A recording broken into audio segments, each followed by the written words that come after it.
प्रेम जब गहराता है तब शब्द व्यर्थ हो जाते, तुम चुप हो जाते हो। अगर तुम अपनी प्रेमिका के साथ मौन नहीं रह सकते तो भली भांति समझ लो कि प्रेम नहीं है, क्योंकि जिससे तुम्हें प्रेम नहीं है उसके पास चुप रहना बहुत कठिन होता है। किसी अजनबी के साथ तुम तुरंत बातचीत में लग जाते हो, अजनबी के साथ मैं चुप बैठना कठिन मालूम होता है।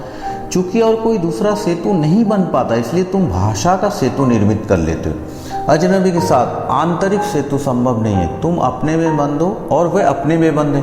मानो दो बंद घेरे अगल बगल में बैठे और डर है कहीं वे आपस में टकरा ना जाए, कोई खतरा ना हो जाए, इसलिए तुम सेतु बना लेते हो, इसलिए तुम बातचीत करने लगते हो, इसलिए तुम मौसम या किसी भी चीज़ पर बातचीत करने लगते हो।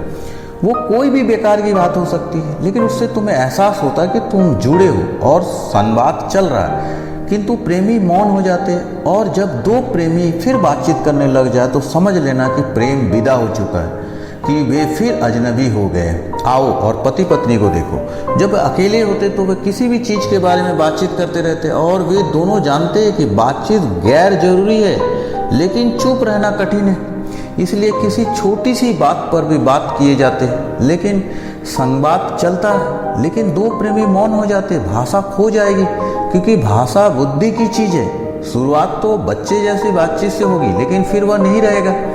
तब वे मौन में संवाद करेंगे। उनका संवाद क्या है? वे अस्तित्व के एक भिन्न आयाम के साथ लयबद्ध हो जाते और वे उसी लयबद्ध में सुख अनुभव करते। और अगर तुम उनसे पूछो कि उनका सुख क्या है, तो वे उसे प्रमाणित नहीं कर सकते। जब तक कोई प्रेमी प्रमाणित नहीं कर सका कि प्रेम में उन्हें सुख क्यों होता, प्रेम तो बहुत पीड़ा है, बहुत दुख लाता, तथापि प्रेमी सुखी है। प्रेम में गहरी पीड़ा है, क्योंकि जब तुम किसी से एक हो तो उसमें अड़चन आती है। अगर उससे प्रेम नहीं है तो सिर्फ प्रश्न होंगे, वह बिना प्रेम के में भी हुए। प्रेम को साबित करने में लग जाता और यही दुख देता।